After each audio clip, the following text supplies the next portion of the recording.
अस्सलाम everyone, welcome back to my YouTube channel. जी बस मैं थोड़ा सा रेडी हो रही थी, लास्ट टचअप दे रही थी। मैं कहा चलें जैसे नाइसा रेडी होते हैं आपसे बात करते हैं। बस सोचा कि नाइसा रेडी होती है और आपसे होते हैं कनेक्ट। आपसे कनेक्ट होने के लिए नाइसा रेडी होना पड़ता है। तो बस अपनी वेडिंग और सिस्टर्स की वेडिंग देख के एंजॉय कर रही थी और मेमोरीज को फ्रेश कर रही थी।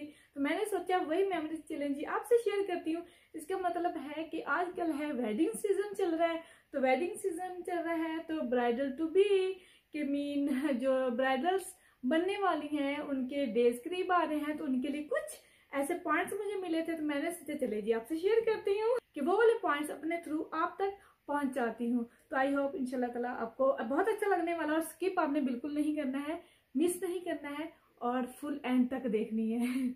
जी तो फर्स्ट ऑफ ऑल सबसे पहला पॉइंट ये कि आपने क्या करना है कि अपनी आपकी डेट फिक्स हो चुकी है, आपकी वेडिंग अनकरीब है और आप अपने उस डे के लिए बहुत ज्यादा एक्साइटेड भी गर्ल्स होती हैं और थोड़ी थोड़ी सी कहीं ना कहीं इस पे कंफ्यूज भी होती हैं। तो कंफ्यूज आपने बिल्कुल नहीं होना है। अपने डेज को जो शादी से पहले खूब सारा आपने अपने उन डेज को एंजॉय करना है, अपने उन डेज को जीना है। कहते हैं ना, जीने के लिए बहाना चाहिए, तो वो वाली बात होगी। और आपने बहुत ज्यादा है सुपर एक्साइटेड होना है और हैप्पी रहना है, और हैप्पी बहुत ज्यादा होना है ताकि आप रिलैक्स फील कर सकें और अपने आने वाले डेज को खूब सारा एंजॉय कर सकें। और उसके लिए आपने खूब सारा हैप्पी रहना है और खूब सारा खाना पीना है। बिल्कुल भी ज्यादा आपने डाइट वगैरह नहीं करनी, क्योंकि आजकल की गर्ल्स ना बहुत ज्यादा डाइट कर लेती हैं। और दूसरा कि मैंने तो बिल्कुल डाइट नहीं की थी, क्योंकि मेरा डाइट करने का हाल था ही नहीं, मुझे जरूरत ही नहीं पड़ी थी। और दूसरा पॉइंट ये है कि सबसे पहले आपकी डेट फिक्स हुई है ना, आपको पता है कि हमारी शादी के रिश्ते देखे जा रहे हैं या किस तरह से। आपने क्या करना है अपनी शादी से पहले ना 1 मंथ और 2 मंथ पहले आपने सबसे पहले अपने डॉक्टर से कॉन्टेक्ट करना है, उससे अपॉइंटमेंट बनानी है, उससे मिलना है और आपने उससे अपने मल्टीविटामिन्स लेने हैं।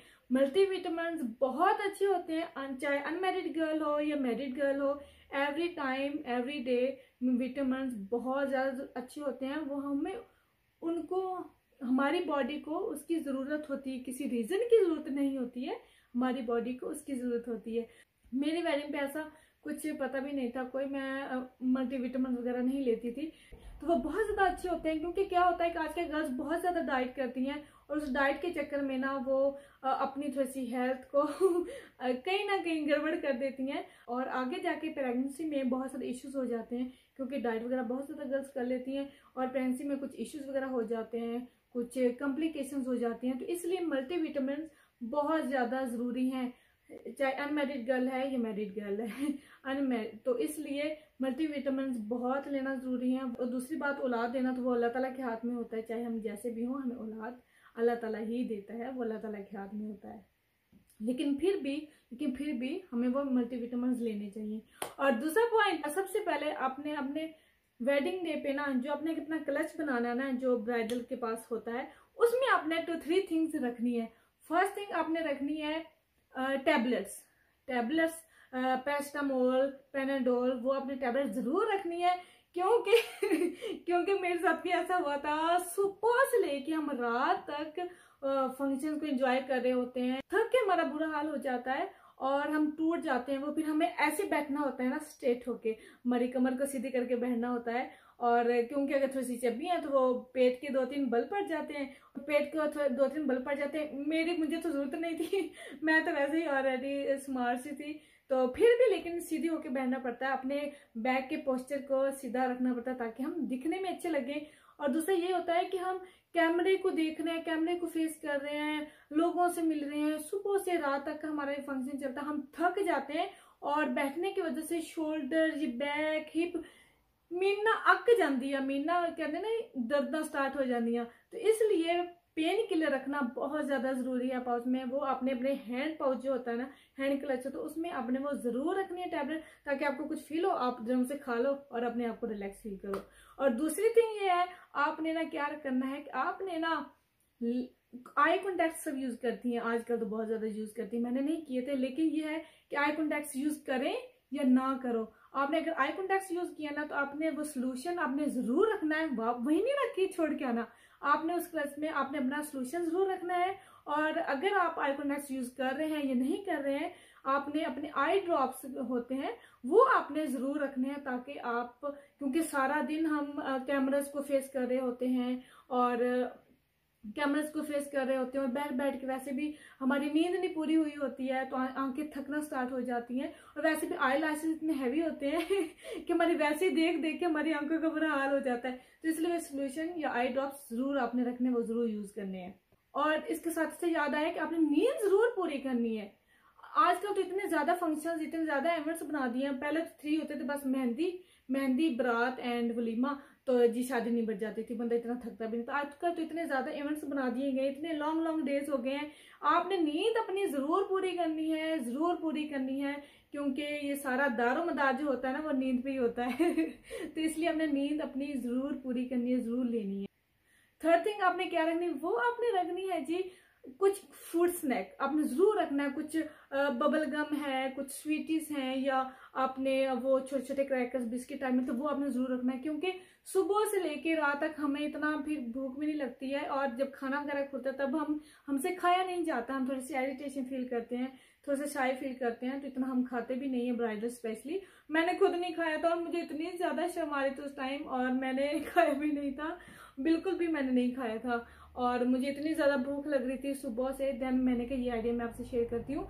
जरूर फूड स्नैक कुछ ना कुछ आप अपने क्रच में रखें, और आप बबल गम मुंह में रख लें, आप बहुत ही बेटर पुरस्कून फील करेंगी जी। उसके बाद बारी आती है, अच्छा फर्स्ट ऑफ ऑल उसके बाद जो आपने ब्राइडल ड्रेस जो सिलेक्ट करना है ना, प्लीज प्लीज प्लीज बिल्कुल भी ज्यादा हैवी ड्रेस नहीं होना चाहिए, क्योंकि इतना ज्यादा ड्रेस हैवी हो जाता है। आजकल मैं देख रही हूँ गर्ल्स इतने ज्यादा हैवी ड्रेसेस ले लेती हैं कि वो उसको कैरी नहीं कर पाती हैं। उसकी वजह से भी हमारे शोल्डर्स जो होते हैं वो नीचे होना स्टार्ट हो जाते हैं तो इसलिए फिर हमें इस तरह होके बैठना पड़ता है।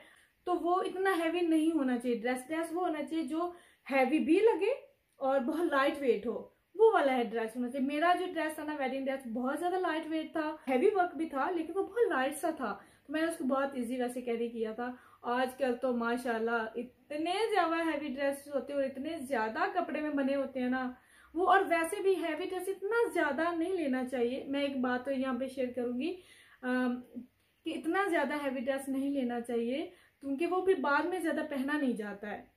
हम उतना होना चाहिए, वो ड्रेस होना चाहिए हमारा ब्राइडल ड्रेस, जिसको हम बाद में भी किसी तरीके से यूज कर सके, या वेयर कर सके, या कैरी कर सके। अच्छा, इसके बाद नेक्स्ट पॉइंट की तरफ आते हैं। अच्छा, शूज हील वाला शू होता है और उसको हमने सारा दिन कैरी करना होता है, और मेरे खुद इतना बुरा हाल हुआ था, मेरे पाँव शल हो गए थे और मैं इतना ज्यादा इरिटेट फील कर रही थी, बहुत ज्यादा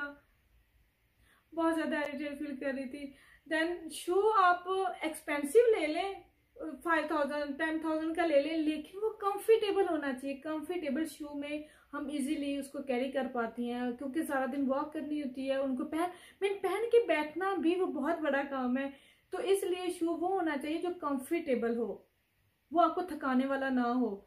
तो वो जैसे मेरा था, और फिर ये होता है कि सबसे मिलना मिलाना होता है, और वो भी स्माइल रख के सबसे मिलना मिलाना होता है, तो इससे मिलना है, इससे मिलना है, इससे मिलना है, तो थोड़ी सी वॉक वगैरह करनी पड़ती है। बंदा वैसे भी थोड़ा सा हैवी ड्रेस को उठा के, तो हैवी ड्रेस को कैरी किया होता है, साथ में शूज भी, तो वो उसके लिए आपने सनी प्लास्टर जो होते हैं ना, वो आपने जरूर अपने क्लच में वो भी रखने हैं, या जो एक एक्स बैग होता है उसमें रखने हैं आपने, ताकि आप कोई जख्म वगैरह पाँव पे बन जाए तो वो आप उसको लगा सको, क्योंकि वहां पे बहन भाई नहीं होते हैं जो हमारे शोल्डर वगैरह दबा दें या हमारे पैर वगैरह देख लें। तो इसलिए ये चीजें रखना बहुत ज्यादा जरूरी है, क्योंकि क्या होता है ना कि जो हद हो जाती है, बल्कि बेड़ा गर्क हो जाता साडे वालों का वो जो मिन पार्लर वाली, सलोन वाली हमारे बाल बनाती हैं बैक कॉमिंग कर करके। मेरा खुद एक्सपीरियंस एक दफा हुआ था, मैं तो तौबा काले से मैं कहना बाबा ना, इस बात बैक कॉमिंग नहीं करवानी, अगर करवानी है तो उसका सोल्यूशन है, और उसका सोल्यूशन ये है कि आप लोगों ने ना एक फुल बोतल रखनी है कंडीशनर की। और मेरे पास तो था नहीं, मेरे तो ऐसे कर करके मैं तो बाथरूम में ही मैंने इतना ज्यादा 1 आवर कम से कम मैंने लगा दिया, तो मुझे आज भी याद है, और बड़ा ही एम्बेरस फील करती हूँ बाल खोलते हुए। तो इसलिए सबसे बेस्ट सोल्यूशन आपने ना कंडीशनर की एक फुल बोतल आपने अपने बैग में रखनी है। उस फुल बोतल को आपने ड्राई बाल हो या वेट हो, आपने सारी बोतल लगानी है। सारी बोतल लगा के आपने उसको 20 और 30 मिनट्स के लिए छोड़ना है, और फिर खुले पानी के साथ आप शॉवर लें तो वो सारे फिर बाल आपके ऐसे खुल जाएंगे कि पता भी नहीं चलेगा कि बैक कॉमिंग की थी या नहीं। मेरे पार्लर वाले ने साढ़े बालों का बुरा हाल किया सी कि नहीं। तो ये सोल्यूशन है, मेरे टाइम पे था नहीं, मैंने मेरी सिस्टर को भी वैसे बताया था। और ये वो वाले पॉइंट्स हैं जो मेरे साथ ऐसे हादसा हो चुके हैं, तो मैंने कहा चले आपसे शेयर करती हूँ। हम किसी न्यू घर में जाते हैं तो हमारा बहुत होता है कि हमने किससे बात करनी है, क्या है, क्योंकि सब कुछ हमारे लिए न्यू होता है। न्यू घर होता है, न्यू थिंग्स होती है, सब कुछ न्यू होता है, बिल्कुल न्यू। वो कहते हैं न्यू ब्रांड वो तो आप लोगों ने ना क्या करनी, अपनी मम्मा से ना अपनी रेसिपीज लेकर ना, या तो आपने कुकिंग सीखना स्टार्ट कर देनी शादी से पहले, अगर वो नहीं तो कम से कम आप लोगों ने क्या करना है, आप लोगों ने ना अपनी एक छोटी सी हैंडी डायरी बनानी है, उसमें आपने रेसिपीज लिख लेनी अच्छी खासी।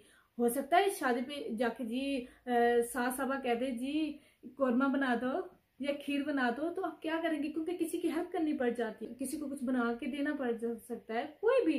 तो आपके पास वो रेसिपीज होंगी ना तो आपके लिए बहुत इजी रहेगा। या तो कुकिंग सीखना बहुत अच्छा है, और साथ में अगर रेसिपी, मैं तो अभी से अपनी मुझे ये नहीं हुआ था, मैंने खुद से किया था, लेकिन यह है कि मैं अपनी बेटी के लिए अभी से वो डायरी रेडी प्रिपेयर कर रही हूँ ताकि उसको भी मुश्किल ना हो। तो ये करना बहुत ज़्यादा ज़रूरी है। और तो उसके बाद एक मोस्ट इम्पोर्टेंट लास्ट थिंग वो ये शेयर करना चाहूँगी कि आप लोगों ने क्या करना है कि शादी से पहले ना, आपने शादी से पहले अपना बैंक अकाउंट ज़रूर ओपन करना है। मेरा ओपन नहीं हुआ था, मैंने शादी के फौरन बाद ओपन किया था, लेकिन उससे पहले हमने ओपन कर सकते हैं। तो ये पॉइंट बहुत अच्छा है, मैंने सिस्टर के टाइम पे पहले ओपन करवा दिया था क्योंकि मुझे फिर पता था। और क्योंकि हम न्यू घर जाते हैं, कोई भी हमें ज़रूरत पड़ सकती है, हम अगर शॉपिंग पे जा रहे हैं, हम किसी को कुछ देना पड़ सकता है, हमें खुद ज़रूरत पड़ सकती है, शॉपिंग पे जा रहे हैं, शॉपिंग किसी को करवानी पड़ सकती है, ये खुद करनी पड़ सकती है, तो हमारे पास सेविंग होनी चाहिए अपनी थोड़ी सी। तो इसलिए शादी से पहले आप शादी से पहले अकाउंट ओपन करवा के, अकाउंट बैंक में जाना कोई मुश्किल नहीं है, अकाउंट ओपन करवा के तो आपने अपनी थोड़ी सी सेविंग उसमें करनी है ताकि वो आपके अपने काम आ सके बाद में। ये नहीं कि सलामी वगैरह खर्च करनी है आपके अपने पैसे होंगे तो वो अच्छा लगता है। जब हम किसी शॉपिंग पे जाते हैं, खाने पे जाते हैं, किसी तरह से भी, तो हमारे पास अपने होते हैं तो हम खर्च करते हैं, स्पेंड करते हैं, तो अच्छा लगता है।